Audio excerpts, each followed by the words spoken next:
சசிகாந்த் செந்தில் அப்படின்னு ஒரு ஐஏஎஸ் அவர் ராஜினாமா பண்ணிட்டார். அவர் சவுக்கு சங்கர் தங்கச்சியோ ஏதோ கட்டியிருக்காராம். அவர் வந்து காங்கிரஸ் சேர்ந்து இப்போ ஒரு எம்பி ஆகிட்டார், காங்கிரஸ் எம்பி.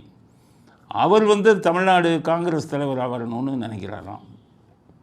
அதுக்காகத்தான் இந்த ஒரு சவுக்கு சங்கர் இந்த மாதிரிலாம் பேசிட்டார் அப்படின்னு பேசியிருக்கார். அந்த வீடியோவை பாருங்கள். நான் மாநில தலைவராக இல்லைன்னா அவருக்கு வேண்டி மனு ஒருத்தரை கொண்டு வரதுக்கு எல்லா முயற்சியும் பண்ணிட்டு இருக்காரு. நல்ல முயற்சி தான். தலைமைக்கு தெரியுமா சார்? டெல்லி தலைமை எல்லாத்தையும் பார்த்துட்டு இருக்காங்க, எல்லாரும் தெரியாது. அப்போ இதிலேருந்து என்ன தெரியுதுன்னா, மலத்தை ஊற்றுனது உறுதியாக செல்வ பெருந்தகை தான்.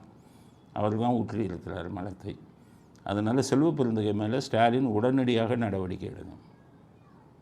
முதல்ல அவரே ஒத்துக்கொண்டு விட்டார். அதுதான் அவங்க அண்ணன் அவங்க தங்கை கணவரை அவர் கொண்டு வர்றாரு அப்படிங்கிறது தான். என்னடா சவுக்கு சங்கருக்கு போய் ஐஏஎஸ் ஆஃபீஸர் எப்படி இருக்காங்கன்னா அது சம்மந்தமில்லாத ஒன்று. ஏன்னா சவுக்கு சங்கர் ஒரு சவுக்கு தோப்பில் வேலை பார்த்துக்கிட்டு இருந்த ஆள், சாதாரண படிப்பு, இந்த 10ஆம் கிளாஸோ நம்ம தான் படிச்சிருந்தவர்.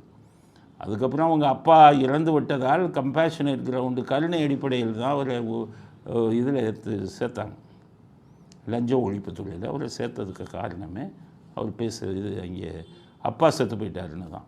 அங்கே விசுவாசம் இல்லாமல் அங்கே இருந்த ரெக்கார்டு எல்லாம் ஆதாரங்கள் எல்லாம் வெளியில் விட்டு பணம் வாங்கினதுனால அவர் கைது செய்யப்பட்டு ஜெயிலில் இருந்து சஸ்பெண்ட் பண்ணாங்க. அப்போ உயரதிகாரிகள் என்ன சொன்னாங்க, அவங்க அப்பா ரொம்ப நல்ல மனுஷன்ப்பா, அவரை டிஸ்மிஸ் பண்ணிட்டீங்கன்னா அவருக்கு பாதி 15 நாள் சம்பளம் வரும், அது கூட கிடைக்காது, அதனால் டிஸ்மிஸ் பண்ணாதீங்கன்னு 15 வருஷமாக அவரை டிஸ்மிஸ்ஸே பண்ணாமல் காவல்துறையில் இருந்த உயர் அதிகாரிகள் அவருடைய தந்தையார் மேலே இருந்த ஒரு மரியாதையால் பண்ணாங்க.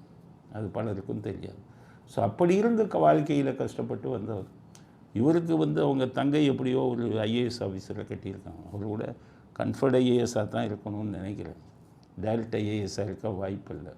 ஸோ அப்போ அவரை எப்படியாவது காங்கிரஸ் தலைவர் ஆக்கணுங்கிறதுக்காக இந்த வேலையெல்லாம் பண்ணுறாருன்னு செல்வ பெருந்தகை சொன்னதுலேருந்து அவர் செல்வ பெருந்தகை தான் இதில் வந்து இந்த இதில் பண்ணியிருக்காருங்கிறது உறுதியாகுது.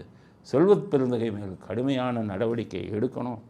அதே சமயத்தில் சவுக்கு சங்கர் இன்னமே ஒழுங்காக அவர் ஜேர்னலிசத்தை மட்டும் பார்க்கணும்.